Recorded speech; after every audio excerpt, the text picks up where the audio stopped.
Welcome to the Blu-ray presentation of the film Horus of Spider Island, produced in Germany in the year 1960.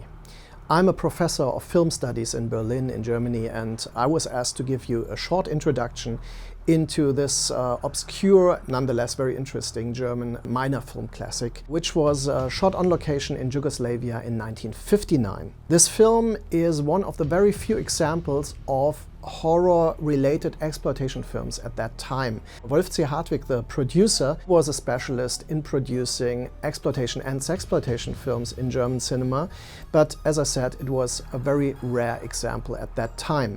After the Second World War in German cinema, there were several genres very popular, which were attractive to the German audiences because heavily affected by the Second World War and the vast destruction after the war, people were looking for kind of escape fantasies, and the most important genre in that respect was the so-called Heimatfilms, the homeland films. And these films were focused on rural landscapes, on outdoor events, and on cities which were not affected during the war. So people were not confronted with the cities and the bombings and all these results which marked Germany even 5 or 10 years later still.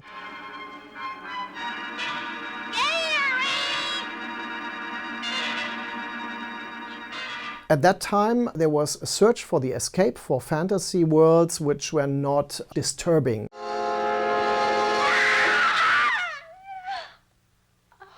Another very popular example was the Edgar Wallace films, the German Krimi phenomenon. So there was obviously a market in the late 50s for a new audience which was longing for thrills.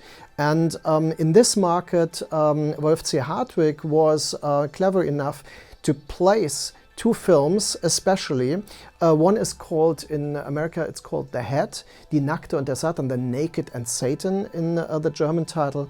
And the other one is Ein Toter hing im Netz, in America called Horus of Spider Island. This film wasn't even started with that title, it was started with It's Hot in Paradise, and this is also the title that appears in some versions in the credits. Also, the director Fritz Böttger is not named by his real name. In the American version is Jamie Nolan, which has no connection with him. It's a pseudonym. It's typical for that time, not only for German films abroad, but also for Italian and Spanish productions, to replace the German, French, or Italian names with English-sounding pseudonyms. So this is another example for that. Also, this film is aimed at an international market, which you can see it supposed to begin in America with a casting. American agent who is searching for models. He wants to take to Singapore with him, and then they have a plane crash, and then they're landing on Spider Island.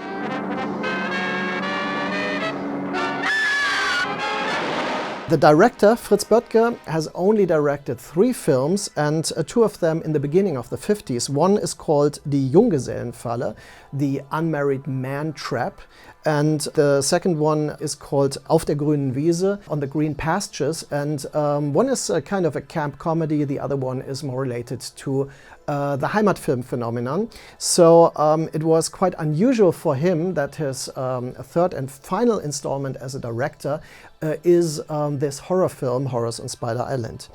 Originally, he used to be a dancer, a singer, and a choreographer on theater. So in the 20s, he was artistically established as a stage artist. It was not before the late 30s, with the beginning of the Second World War, that he worked within the context of the Third Reich film industry. First as a stage director, and later also as an author. His career as an actor started in the 50s. He starred in a lot of films, especially from the context of the Heimatfilm and comedies as well. So this film is not typical for him, neither as a director or as an author. It might be more credited to the typical output of one of the producers of the film, Wolf C. Hartwig. Wolf C. Hartwig is born in 1990 and died in 2017. I say that because he died when he was 98. And he was present during most of German film history, so it's a very unique character. He is known as a film producer in Germany, being successful from the 50s to the 70s mainly. He also produced, as I said, the film The Head, which is a very rare example of German horror film in '59, and he continued with a little bit sex-related thrillers, horror films, Satan Tempts with Love in 1960, Horrors of Spider Island, and then he switches to more action-related content in The Pirates of Mississippi in '63, A Coffin from Hong Kong in '64, and even a James Bond rip-off film, Agent 505 Death Trap in Beirut in 1966. All these films were also successfully marketed in countries abroad, especially as co-productions with Italy, and most of them were marketed then internationally.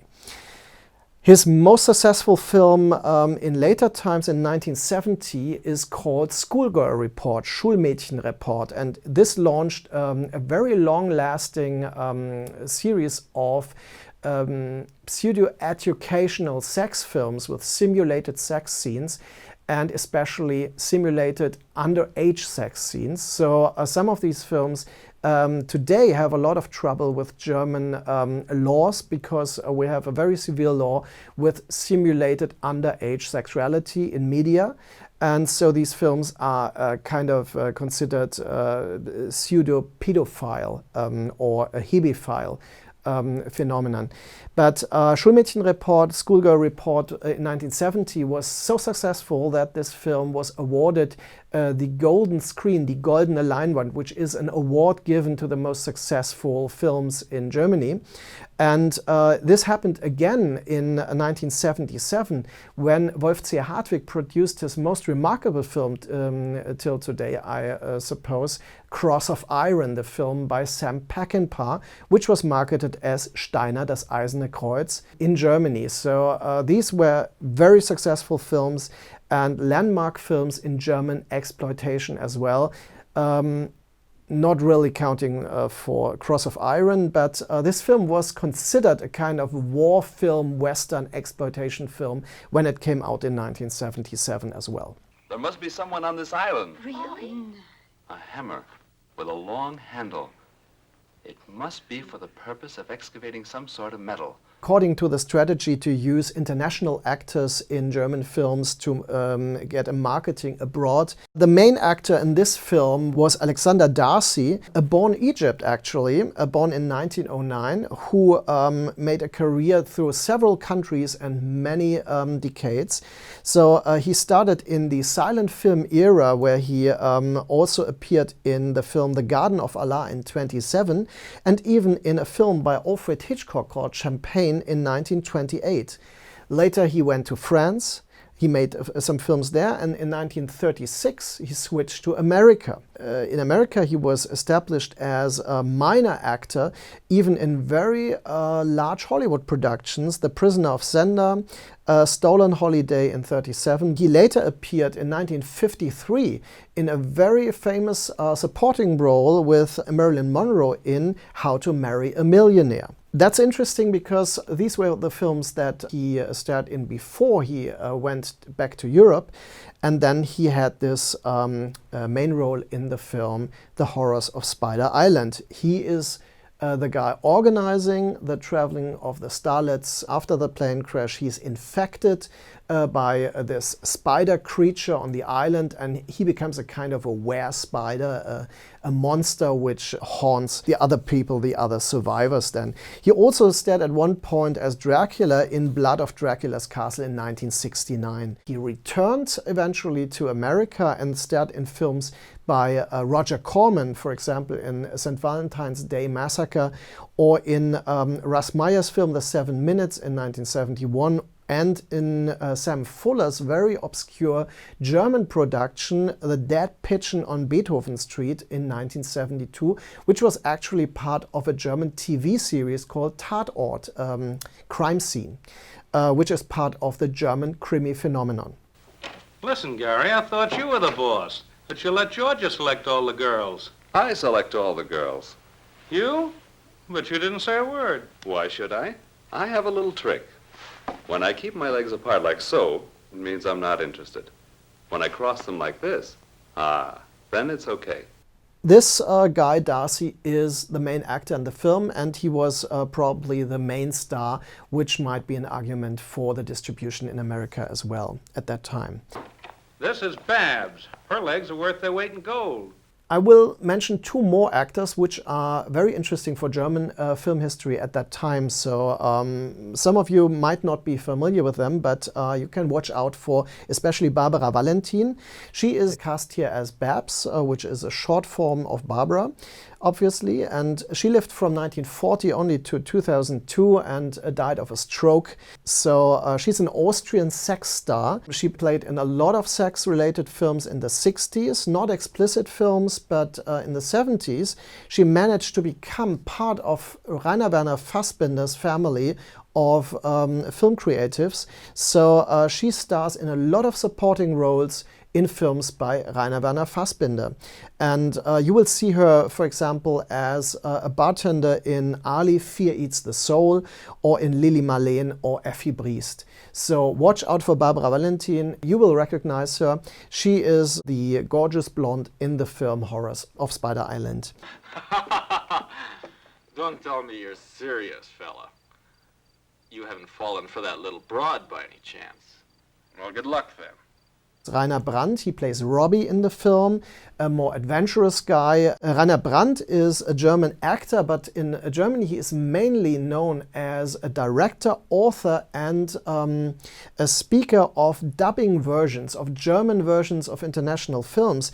And he is known as the German voice of Jean-Paul Belmondo, of Elvis Presley, Tony Curtis, George Hilton, and Brad Harris. He is very famous, or unfamous in a way, for intentionally altered dialogues in films he has dubbed that established a very weird and rough humor that might be considered offensive today. So some of his one-liners are very sexist or even racist in films from the 60s and 70s especially.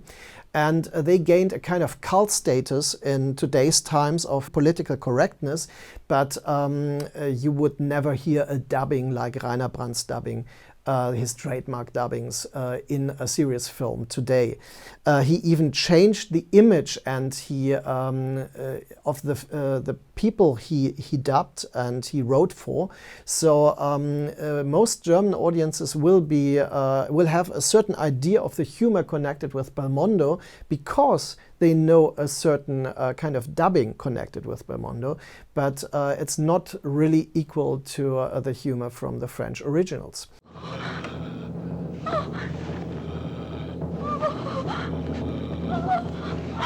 Gary!